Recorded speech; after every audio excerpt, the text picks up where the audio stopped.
Welcome students. आज matrix का हम लोग थर्ड क्लास देखेंगे। लास्ट क्लास में आपको मैट्रिक्स का एडिशन और सब्ट्रैक्शन पढ़ा चुके हैं।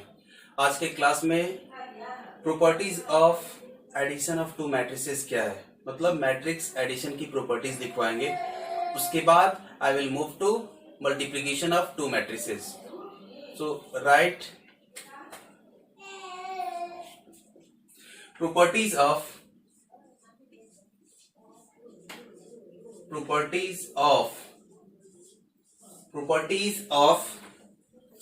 matrix addition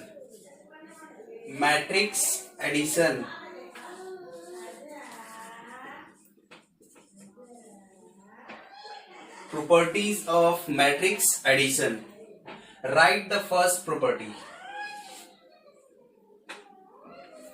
Matrix addition is commutative.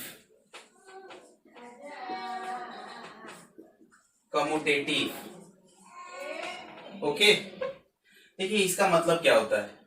मतलब आप matrix A plus B matrix को you can write B plus A matrix. A plus B matrix को अपन क्या लिख सकते हैं, B plus A matrix. It doesn't make any difference. Okay, जैसे 4 प्लस 3 को आप 3 प्लस 4 लिख सकते हो ना, ठीक है। 10 प्लस 5 को 5 प्लस 10 लिख सकते हो ना। इसे क्या बोलते हैं, एडिशन का कम्यूटेटिव लॉ। तो किसका एडिशन देख रहे हैं, मैट्रिक्स का। तो मैट्रिक्स एडिशन कम्यूटेटिव लॉ को फॉलो करता है। मतलब आप ए प्लस बी मैट्रिक्स को आप लिख सकते हो B plus A matrix. Clear. Second, matrix addition is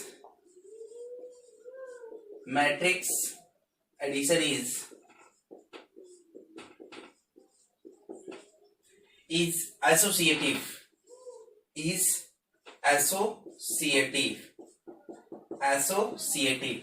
देखिए एसोसिएटिव वर्ड का मतलब क्या है।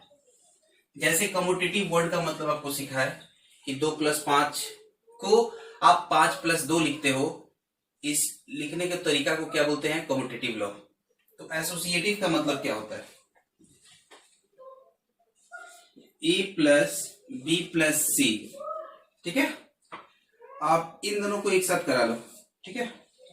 ए प्लस बी को टुगेदर करा लेते हैं ब्रैकेट में। इतना को अपन लिख सकते हैं ऐसा कुछ भी लिख सकते हैं, ए प्लस बी प्लस सी। यहाँ ए और बी को एक साथ रखा, यहाँ बी और सी को एक साथ रखा। दोनों आपस में क्या है, बराबर है, कोई अंतर नहीं है। क्लियर है। Third, cancellation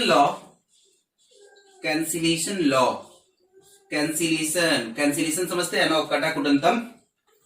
cancellation law hold good का मतलब, गुड मतलब यहाँ अच्छा नहीं हुआ। होल्ड गुड मतलब क्या, पॉजिटिव मीनिंग है, मतलब होल्ड करता है। Hold good in case of matrix addition.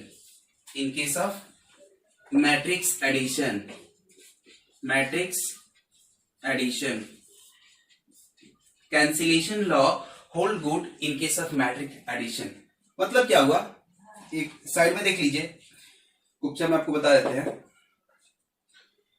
A plus B is equal to B plus C, ऐसा कुछ लिखा हुआ है, ठीक है। तो आप चाहो तो इन दोनों को काट सकते हो ना। तो दिस इंप्लाई क्या, ए इज इक्वल टू सी। ये मैट्रिक्स में ये चलेबल है, ये क्रिया चलेबल है, ठीक है।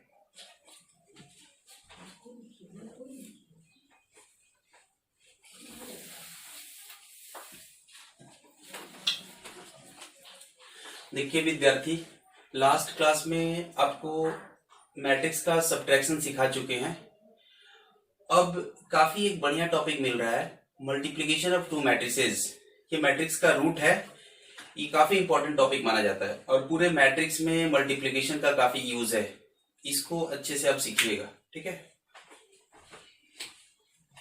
टॉपिक दीजिए। तो दो तरह का ऑपरेशन सिखा चुके हैं। ऑपरेशन ऑफ टू मैट्रिसेस में पहला ऑपरेशन था एडिशन, सेकेंड था सब्ट्रैक्शन, और थर्ड था multiplication of a matrix by a scalar quantity.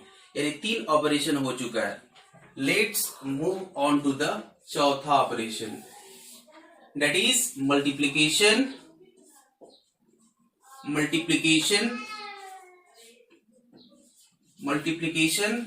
Of, multiplication का मतलब गुना हुआ, टू ऐसे लिखे हैं, ठीक है, matrices, multiplication of 2 matrices.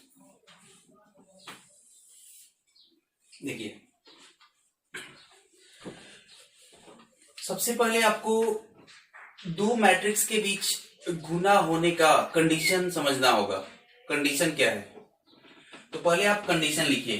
Condition मतलब 2 मैट्रिक्स के बीच गुना कब लगेगा, 2 मैट्रिक्स के बीच गुना होने का कंडीशन क्या है। कंडीशन देखिए, कंडीशन लिखिएगा, number of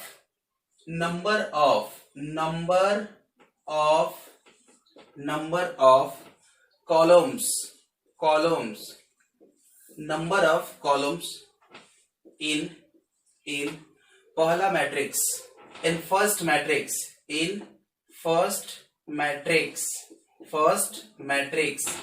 number of columns in first matrix should remain equal to number of rows in दूसरा मैट्रिक्स, सेकेंड मैट्रिक्स। ठीक है, जैसे मान लीजिए फर्स्ट मैट्रिक्स ए है और सेकेंड मैट्रिक्स बी है, तो क्या लिखाएगा, number of columns in matrix A should be equal to number of rows in matrix B. इसको अंडरलाइन कर लीजिएगा। जहां कहीं भी 2 मैट्रिक्स के बीच आप गुना लगाइएगा, वहां आप सबसे पहले कंडीशन को देखिएगा।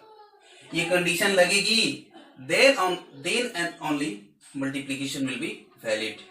ठीक है, कंडीशन क्या है कि पहला मैट्रिक्स का नंबर ऑफ कॉलम देखिएगा और दूसरा का नंबर ऑफ रोज देखिएगा। दोनों यदि आपस में बराबर हुआ तो मैट्रिक्स के बीच मल्टीप्लीकेशन होगा, अदरवाइज नहीं होगा।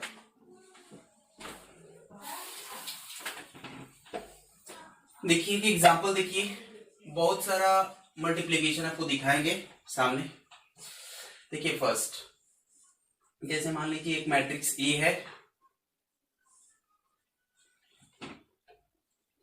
कोई एक मैट्रिक्स ए है, 2 3 5 1 2 0, ये मैट्रिक्स ए है, ये मैट्रिक्स ए है।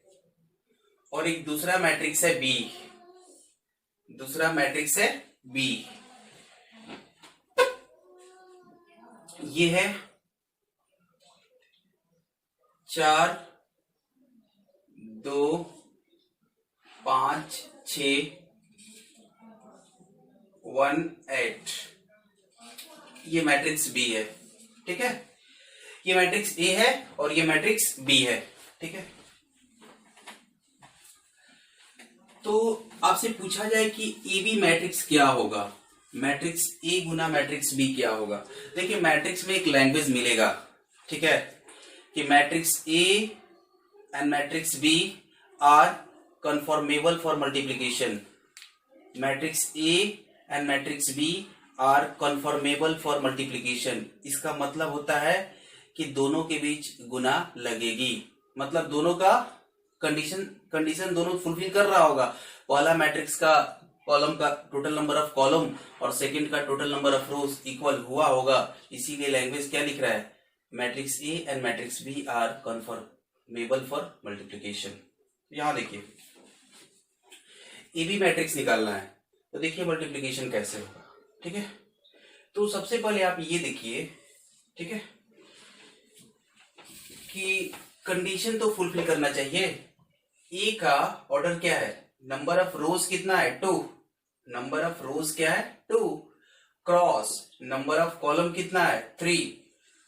ऑर्डर का मतलब क्लियर है, total number of rose cross total number of column, ये मैट्रिक्स का ऑर्डर बताता है।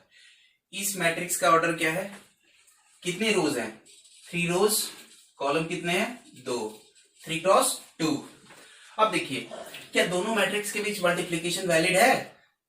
तो मल्टीप्लीकेशन के लिए कंडीशन क्या बताए हैं कि फर्स्ट का नंबर ऑफ कॉलम्स और सेकंड का नंबर ऑफ रोज। तो नंबर ऑफ कॉलम्स यही है ना 3, और सेकंड का नंबर ऑफ रोज क्या है 2।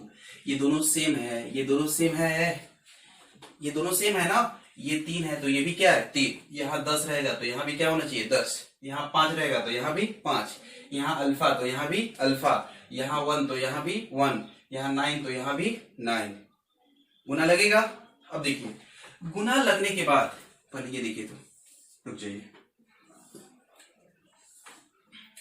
2 3 5 1 2 0 4 2 5 6 1 8। इसकी ऑर्डर क्या है 2 क्रॉस 3।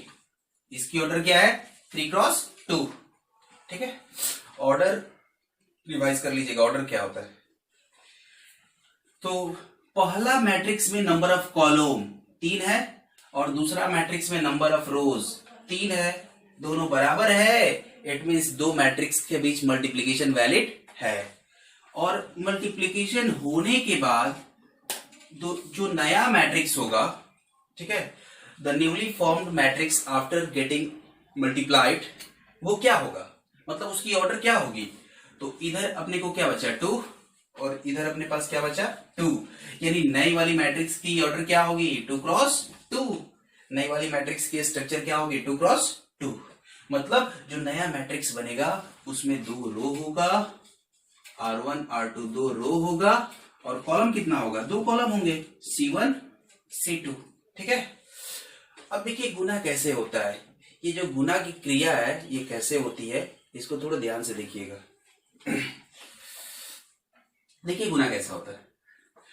फर्स्ट मैट्रिक्स का ये पहला रो है, ठीक है, और ये सेकंड मैट्रिक्स का पहला कॉलम है और ये दूसरा कॉलम है। तो पहली मैट्रिक्स की जो पहली रो है ये सेकंड के सारी कॉलम को बारी बारी से अटैक करेगी। यानी देखिए, पहली रो का गुना किससे होगा, पहला कॉलम से। First row will attack first column, पहली row will get multiplied with पहली कॉलम। पहली रो दूसरी कॉलम को अटैक करेगी, R1 C2। पहली रो पहली कॉलम को अटैक करेगी, यानी पहला रो पहला कॉलम, तो R1 C1। अब कैसे मल्टीप्लीकेशन हो रहा है ये नहीं बता रहे, बस बता रहे कि पहला रो पहला कॉलम को अटैक किया, फिर पहला रो दूसरा कॉलम को अटैक किया। उसके बाद देखिए, पहला रो का काम तमाम हो गया। अब सेकंड रो में आइए, सेकंड रो का गुना फर्स्ट कॉलम से होगा, यानी second row will attack first column, और सेकंड रो का गुना सेकंड कॉलम से। Second row will attack second column. Okay, यहां तक आप लिख लीजिए। अब गुना कैसे हो रहा है, पहले इसके अंदर की क्रिया कैसे होगी वो आपको सिखा रहे हैं। एबी मैट्रिक्स 2 क्रॉस 2, 2 रो होगा, 2 कॉलम होगा, C1 C2। ठीक है, अब देखिए मल्टीप्लिकेशन कैसे होगा। यहां क्या लिखाएगा, यहां क्या लिखाएगा, पहला रो किसको अटैक कर रहा है, पहला कॉलम को, यानी R1 C1। ये बताया है ना R1 C1। तो R1 C1 से गुना कैसे लगेगा, ठीक है।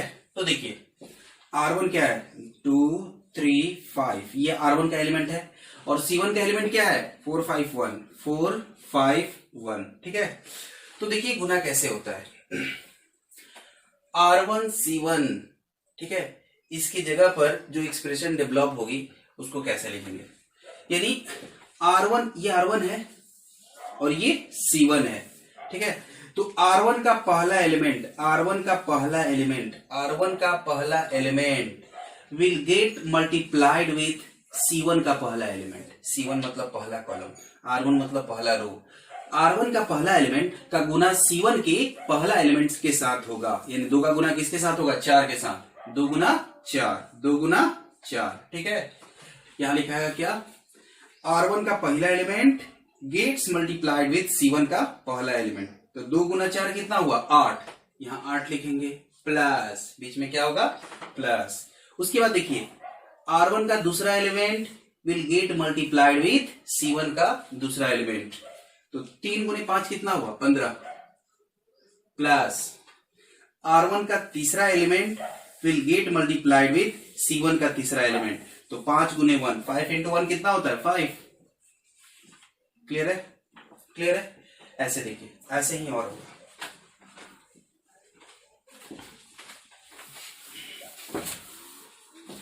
अब देखिए R1 C1 को अटैक किया, अब R1 किसको अटैक करेगा C2 को, यानी यहां क्या लिखाएगा R1 will attack C2, R1 C2। तो R1 क्या है 2 3 5 और C2 क्या है 2 6 8। ठीक है, तो वैसे ही यहां भी होगा ये R1 है, ये R1 है ना, ये C2 है। तो R1 का पहला एलिमेंट किसके साथ गुना होगा C2 के पहला एलिमेंट के साथ। तो 2 गुने 2 कितना होगा 4। तो यहां क्या लिखाएगा 4। देन आफ्टर प्लस R1 का सेकेंड एलिमेंट विल अटैक और C2 का सेकेंड एलिमेंट। तो 6 3 का 18। देन आफ्टर प्लस R1 का तीसरा एलिमेंट विल अटैक C2 का तीसरा एलिमेंट। 8 5 40, 8 5 40 हो गया। चलिए R1 दोनों कॉलम को अटैक किया, R1 का काम खत्म, R1 का काम तमाम। अब आइए R2 में, R2 किसको अटैक करेगा फर्स्ट कॉलम को, यानी R2 किसको अटैक करेगा first column. R2 into C1 यानी सेकेंड रो का गुना होगा फर्स्ट कॉलम के साथ। तो सेकेंड रो का एलिमेंट क्या है, देखिए सेकेंड रो का गुना होगा फर्स्ट कॉलम के साथ। तो सेकेंड रो का पहला एलिमेंट गुना फर्स्ट कॉलम का पहला एलिमेंट। तो 1 गुने 4 कितना होगा 4 प्लस सेकेंड रो का सेकेंड एलिमेंट दूसरा एलिमेंट फर्स्ट कॉलम का दूसरा एलिमेंट। मतलब इसका दूसरा तो इसका दूसरा, इसका तीसरा तो इसका तीसरा, इसका पांचवा तो इसका पांचवा, इसका 20वां तो इसका 20वां, ऐसे होता है। मतलब कोरिस्पॉन्डिंग इसका 40वां तो उसका भी 40वां। ऐसा नहीं कि इसका 5वां इसका 10वां, गलत गुना होगा। तो 2 गुना 5 10 प्लस इसका तीसरा 0 इंटू 1 0। क्लियर है? अब R2 का गुना किसके साथ होगा C2 के साथ। तो R2 विल अटैक C2। देखिए कैसे होगा, R2 का फर्स्ट एलिमेंट C2 का first element 2 into 1 2 plus R2 का सेकेंड तो C2 का सेकेंड 6 दूनी का 12 प्लस R2 का थर्ड तो C2 का थर्ड। 8 गुने 0 कितना हुआ 0 हुआ। ठीक है, अब देखिए जो फाइनल मैट्रिक्स बना रिजल्टेंट मैट्रिक्स कहने का मतलब AB मैट्रिक्स। तो क्या हुआ 15 5 20 20 8 28 40 4 44 44 और 20 कितना हुआ 54 64 2 घटा दो कितना हुआ 62। ठीक है, सही है ना गुना जोड़ 0 8 4 12 के 2 ले 4 1 5 1 4 सही है, जोड़ने आता है। 10 4 14 अब 12 2 14 हो गया। और इसकी ऑर्डर क्या है 2 cross 2। That's your multiplication of 2 matrices. Clear है? और आप मैट्रिक्स का मल्टीप्लीकेशन एक और एग्जांपल के तहत आपको सिखा देते हैं, और ज्यादा से ज्यादा कोशिश कीजिएगा, प्रैक्टिस कीजिएगा, समझ में आ जाएगा। एक और मैट्रिक्स का मल्टीप्लीकेशन देखिए। ठीक है, देखिए ये पास्ट ईयर्स का जेई का प्रॉब्लम है, जेई मेल्स में पूछा गया है। इफ मैट्रिक्स ए आपको दे रखा है एंड मैट्रिक्स बी दे रखा है, then find the value of alpha. Alpha की क्या वैल्यू होगी जिसके लिए ए मैट्रिक्स का स्क्वायर बी मैट्रिक्स के बराबर है। ठीक है, ये 4 ऑप्शंस आपके पास हैं। देखिए देखिए यहां क्या गिवन है, ए का square is equal to B, यही से मूव करते हैं। ए स्क्वायर किसके बराबर है बी के बराबर। तो ए स्क्वायर का मतलब क्या हुआ matrix A into matrix A is equal to B. तो ए मैट्रिक्स अपने पास क्या है अल्फा 0 1 1 और अगेन ए मैट्रिक्स क्या होगा alpha 0 1 1 is equal to B matrix क्या है 1 0 5 1। ये ना है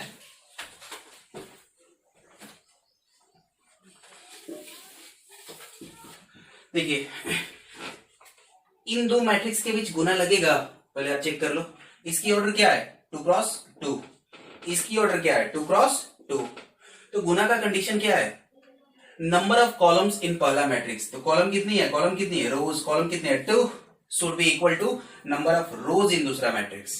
तो यहाँ 2 है, यहाँ भी क्या है 2 है, गुना लगेगा। यानी गुना के लिए दोनों मैट्रिक्स क्या है, कंफर्मेबल है, मतलब कंफर्मेबल है लैंग्वेज होता है। तो जो नए मैट्रिक्स बनेगी after Guna, what will be the नया वाला मैट्रिक्स, उसका ऑर्डर क्या होगा 2 क्रॉस 2, 2 क्रॉस 2 ऑर्डर का मैट्रिक्स होगा। अब देखिए और इधर में क्या बचेगा, वही लिख देंगे 1 0 5 1। देखिए गुना कैसे होता है, पहला रो किसको अटैक करेगा, पहला कॉलम को। पहला रो विल गेट्स मल्टीप्लाइड विथ पहला कॉलम। तो पहला रो का पहला एलिमेंट का गुना किसके साथ होगा, पहला कॉलम के पहला एलिमेंट के साथ। तो अल्फा गुने अल्फा क्या हुआ, अल्फा स्क्वायर प्लस पहला रो का दूसरा element will get multiplied with पहला कॉलम का दूसरा एलिमेंट। तो 0 into 1 0 हो गया। पहला रो का गुना किसके साथ होगा, अब सेकेंड रो के साथ।